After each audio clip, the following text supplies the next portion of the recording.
Tada! Avec l'Etna, hein, j'espère que vous le voyez, l'Etna.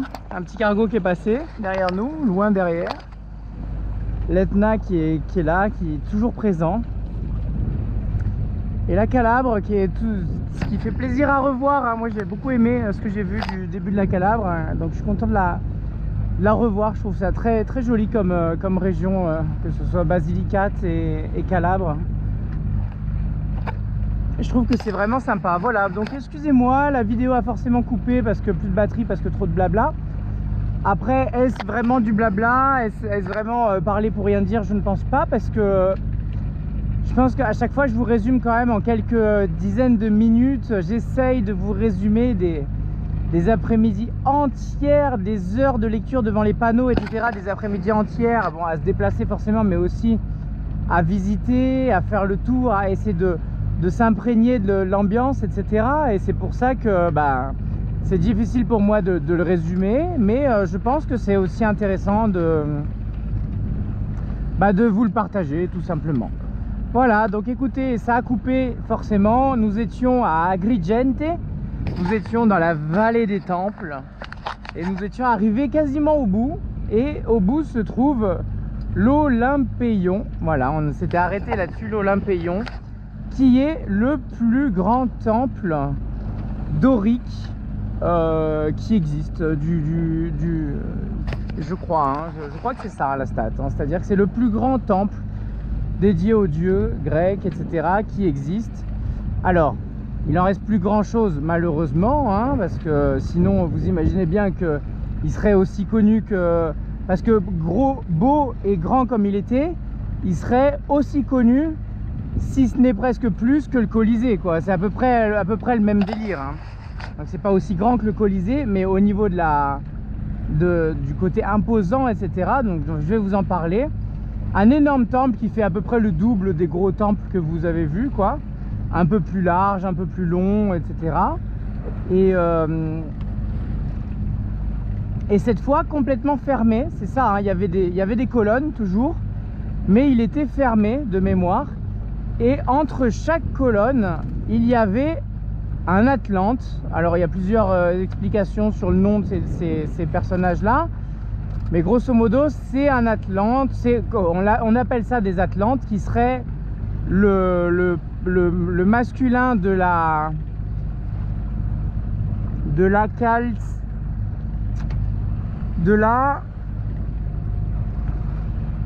ah là là, les statues sur l'Acropole à Athènes, je ne connais que ça. Les cariatides, un truc comme ça. Ah, je sais plus. C'est ça qui m'est revenu en tête. J'espère que c'est ça. Qui sont donc des femmes sur l'Acropole, en haut de l'Acropole d'Athènes. Des femmes qui soutiennent avec leur tête le temple. Et qui sont, en gros, au lieu que ça soit une colonne, c'est une figure humaine, quoi, carrément, quoi. Et qui sont féminines à l'Acropole, et qui là étaient masculines, et qui sont énormes, qui font 5 fois la taille ils font 8 mètres de hauteur, hein, pour vous dire un peu un exemple. Et il y en a un qui est reconstitué, qui est magnifique, avec des bouts qu'on a récupérés et des bouts qu'on a recréés. Et puis après il y en a un autre qui est allongé aussi, qui est magnifique. Donc vous vous baladez au milieu de cet énorme gigantesque, il reste plus que la base, hein, il reste pas grand chose, hein, il y a vraiment, mais il y a même pas le parterre, hein, c'est vraiment il y a quelques marches à droite, il y a un mur à gauche. C'est même difficile de le repérer vraiment au début si on fait pas attention. Donc c'est pour ça que je vous en parle aussi, hein, pour pas que vous ratiez ça.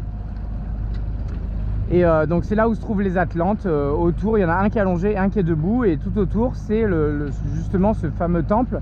Et on voit une reconstitution, il y a une image avec une reconstitution, et c'est immense, quoi. C'est vraiment très imposant, aussi beau qu'un Colisée, quoi.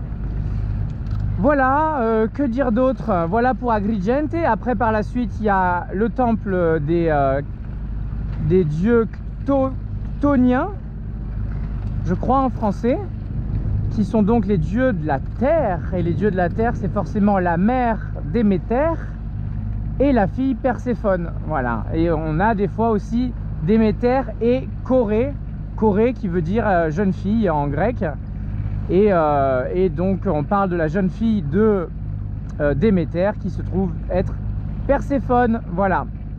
On va pas refaire toute la mythologie là maintenant, mais en tout cas il y a ça. Et il y avait aussi Castor et Pollux, ils sont toujours un peu je crois qu'ils étaient là aussi. Et c'est tout. Et c'est tout. Voilà, après par la suite, attendez, je vais relire mon petit bouquin. Donc ça je vous en ai parlé, ça je vous en ai parlé. Les Atlantes, regardez-moi ces beaux Atlantes. Celui-là c'est celui qui est allongé, vous voyez les deux jambes, les deux coudes et la tête qui soutenait le dessus du temple. On n'a pas celui qui est vertical? Ah, on n'a pas. Voilà, là il y a le temple des Dioscures, donc les Dioscures, fils de Dieu, et qui sont les jumeaux Castor et Pollux. Le temple de Vulcain, il est un peu à l'extérieur, on n'a pas pu le voir. Et après l'agora immense là, ah non, c'est à Solunte l'agora immense. Et après voilà, nécropole, bon ça on en a déjà vu des milliards, à ce stade on en avait déjà vu beaucoup. Et donc voilà, regardez un Atlante là, regardez la taille du truc, il fait 2 étages, il fait 2 étages. Et ça c'était que un bout, c'était même pas la hauteur totale du temple, hein, c'était que le bas du temple, et au-dessus il y avait encore un autre étage. Enfin bon, une folie malheureusement, tout en pièces.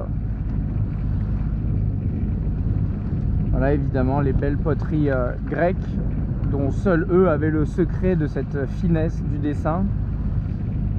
Et voilà, bon bah écoutez, je pense ne rien avoir oublié trop pour Agrigente. Après je vais quand même, je regarde combien de temps il reste, ouais ça va, il reste le temps. Je vais quand même vous parler un petit peu de la suite pour finir. On va boucler la boucle. Donc Gela, on n'a pas pu y aller, c'est le truc qu'on a dû sauter par faute de temps. Et après Syracuse, donc Syracuse, magnifique ville, complètement habitée, etc. Et dont se trouvent des petits trésors au milieu. En plein milieu, vous avez le temple d'Apollon, hein, qu'on ne peut pas le rater. Il y a des colonnades, temple dorique en plein milieu de la ville. Il y a des carrefours tout autour, il y a des bus qui tournent autour, etc. Donc c'est de toute beauté. Et du coup, on ne peut pas le visiter, on ne peut pas rentrer dedans et on ne peut pas le rater puisque toute la ville est construite presque autour. Par la suite, on a la fontaine d'Artémis qui est magnifique sur une légende de, j'ai plus les noms, mais un homme et une femme, l'homme qui était en train de faire une rapte, qui était en train de forcer la jeune femme, je ne sais quoi, etc.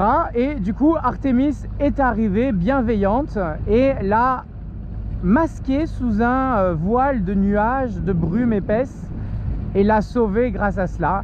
Et il y a toute une fontaine qui compte cette histoire là, comment elle l'a sauvée des griffes de ce garçon. Et voilà, donc la fontaine est particulièrement jolie puisqu'il y a Diane, hein, c'est la fontaine de Diane. Il y a Diane avec son arc tout en haut et c'est elle est très belle. Moi j'ai beaucoup aimé. Par la suite, on est allé à directement, il y a carrément on peut le visiter, hein, je crois. Attendez que je ne confonde pas avec Naxos, que je crois que je confonds avec Naxos.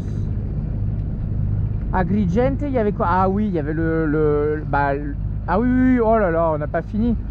Donc Agrigente, après le deuxième truc phare, non, enfin Syracuse, pardon, excusez-moi, Syracuse, le deuxième truc phare à voir, ça va être le théâtre de Syracuse, théâtre qui a été encore une fois modernisé, qui est encore utilisé, etc. Quand on y était, il y avait des répétitions, c'était très appréciable. Dans les anciennes, ouais, on voit les vieilles marches grecques, etc. dans le calcaire, quoi. Et en plus de ça, par-dessus, ils ont fait un truc vraiment très joli pour que ça soit utilisable. Donc ça, c'est superbe. Il est très grand, il est très beau. La vue est pas incroyable parce qu'un peu plus habité forcément, mais à l'époque, il y avait une belle vue. On voit la mer, hein, juste devant, donc c'est pas non plus dégueu. La mer qui est d'ailleurs turquoise, magnifique à Syracuse. Il y a très peu de profondeur, donc tout est turquoise. C'est sublime. C'est une très belle ville, hein. Les ports sont très chers, mais c'est très beau. Et Et puis voilà, et puis quoi d'autre? Donc après, vous avez, je vous passe un peu les détails, mais il y a tout un site archéologique avec notamment l'oreille de Dionysos, qui était une ancienne carrière d'esclaves qui taillaient la pierre à cet endroit-là, qui creusaient la pierre à cet endroit-là. Et il y a une forme très particulière dans la montagne qui ressemble à une cavité d'une oreille. Et du coup, il y a un écho très particulier.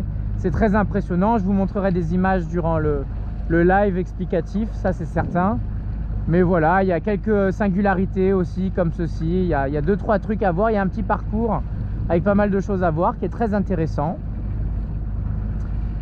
Et puis on remonte, hein. Donc là on était arrivé côte sud, on a fini la côte sud, on remonte la côte est. On était tout en bas avec Syracuse, on remonte et là on va arriver à Naxos. Naxos, je crois que j'avais gardé les petits papiers. Combien il me reste de batterie? Juste ce qu'il faut. C'est bien, ça m'oblige de faire vite. Naxos. Naxos, j'ai balancé le petit dépliant. Bon, de toute façon, en vrai, Naxos, il y a 2 trucs. Il y a un que j'ai pu apprécier depuis la mer. On s'est rapproché très près. On était à quelques mètres des cailloux, tellement je voulais la voir de près, etc. Donc la statue de Niké, qui est très jolie. Et j'ai pu l'apprécier aussi depuis la terre, quand on y est retourné en voiture. Qui est une statue moderne, hein, qui est une statue, enfin moderne, récente en tout cas, qui a moins de 100 ans, je pense. Et qui est très belle, qui ressemble énormément à la Vénus de Milo. Non, c'est ça? C'est ça, hein, la Niké, je crois que c'est la Vénus de Milo qui est au Louvre, hein, dans les escaliers. Là, si je ne me trompe pas, c'est elle. Hein. En tout cas, vous voyez avec 100 bras, avec les ailes, 100 bras, 100 têtes avec les ailes. Et c'est très joli. Regardez comme c'est beau là.